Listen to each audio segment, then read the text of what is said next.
Hi beauties and ಕ್ವಿಟೀಸ್ ಎಲ್ಲ ಹೇಗಿದ್ದೀರಾ?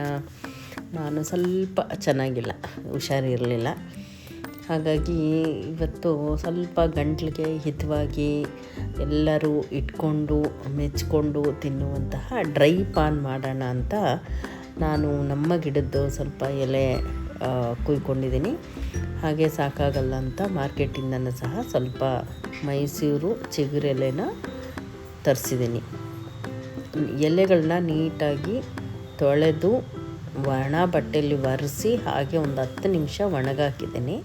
ನಂತರ ಈ ರೀತಿಯಾಗಿ ದಿಂಡನ್ನು ತೆಗೆದು ಸಣ್ಣಗೆ ಹಚ್ಚಿ ಇಟ್ಕೊಂಡಿದ್ದೀನಿ. ಈ ಥರ ವಿಡಿಯೋ ಹಿಂದೆ ಒಂದು ಸತಿನೂ ಮಾಡಿದ್ದೀನಿ, ಬೇಕಾದರೆ ಅಲ್ಲೂ ನೀವು ಟ್ರೈ ನೋಡಬಹುದು. ಅದು ಒಂದು ಸ್ವಲ್ಪ ಡಿಫ್ರೆಂಟ್ ಆಗಿದೆ, ಇದೊಂದು ಸ್ವಲ್ಪ ಡಿಫ್ರೆಂಟ್ ಆಗಿದೆ. ಹಾಗೆ ಇದು ಡ್ರೈ ಆಗಿ ಸ್ವಲ್ಪ ಹುರ್ಕೋಬೇಕು.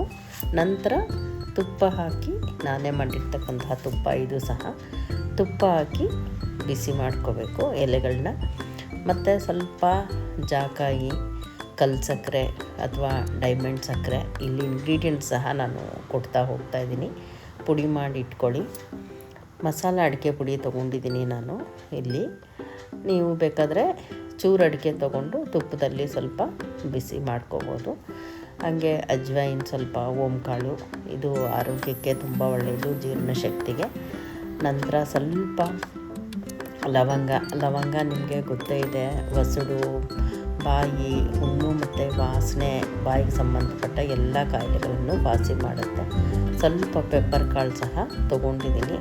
ಏಲಕ್ಕಿ ನಿಮಗೆಲ್ಲ ಗೊತ್ತೇ ಇದೆ, ತಾಂಬೂಲಕ್ಕೆ ಏಲಕ್ಕಿ ಮುಂದಾಗಿರಬೇಕು. ಏಲಕ್ಕಿ ಸ್ವಲ್ಪ ತೊಗೊಂಡಿದ್ದೀನಿ. ಹಾಗೆ ಇದನ್ನು ಏನಂತಾರೆ, ಅನಾನಸ್ ಹೂವು, ಅದೇನೋ ಹೂವು ಅಂತಾರಲ್ಲ, ಅಲ್ಲಿಗೆ ಬರೆದಿದ್ದೀನಿ ನೋಡಿ, ಅದು ಸ್ವಲ್ಪ ತೊಗೊಂಡಿದ್ದೀನಿ ಮಸಾಲೆ ಮತ್ತು ಫ್ಲೇವರ್ಗೋಸ್ಕರ. ಓಂಕಾಳು ಮತ್ತು ಸೋಂಪು ಇವನ್ನೆಲ್ಲ ಚೆನ್ನಾಗಿ ಹುರಿದು ಇಟ್ಕೊಂಡಿದ್ದೀನಿ.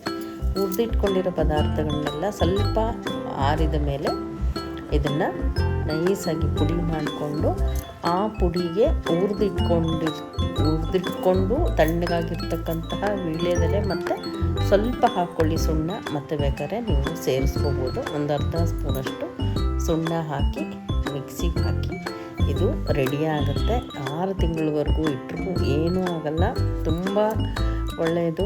ಊಟದ ನಂತರ ಒಂದು ಬಟಾಣಿ ಕಾಳಷ್ಟು ಬಾಯಿಗೆ ಹಾಕ್ಕೊಂಡ್ರೆ ಸಾಕು, ಬಾಯಿ ಘಮ ಇರುತ್ತೆ, ನಿಮಗೆ ಬೇಕಾದಷ್ಟು ಕ್ಯಾಲ್ಶಿಯಂ ಸಿಕ್ಕುತ್ತೆ, ಬಾಯಲ್ಲಿರ್ತಕ್ಕಂತಹ ಹುಣ್ಣು, ಅಲ್ಸರ್ ಅಂಥವು ಹೋಗುತ್ತೆ, ಹೊಟ್ಟೆ ಕ್ಲೀನ್ ಆಗುತ್ತೆ.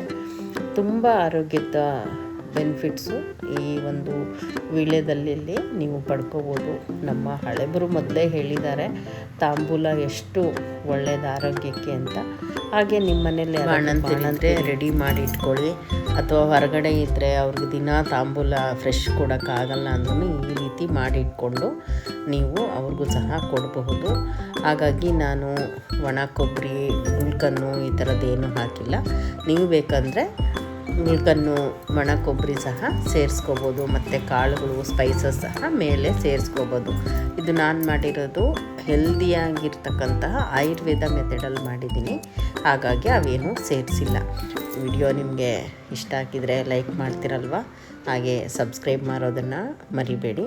ಇನ್ನೊಂದು ಹೊಸ ಅಪ್ಡೇಟ್ ಬಂದಿದೆ, ಹೈಪ್ ಅಂತ. ಹೈಪ್ ಮಾಡಿ, ಸಪೋರ್ಟ್ ಮಾಡಿ, ಫ್ರೆಂಡ್ಸ್ ಆ್ಯಂಡ್ ಫ್ಯಾಮ್ಲಿಗೆ ಶೇರ್ ಮಾಡಿ. ಮತ್ತೊಂದು ವಿಡಿಯೋದಲ್ಲಿ ಸಿಗ್ತೇನೆ.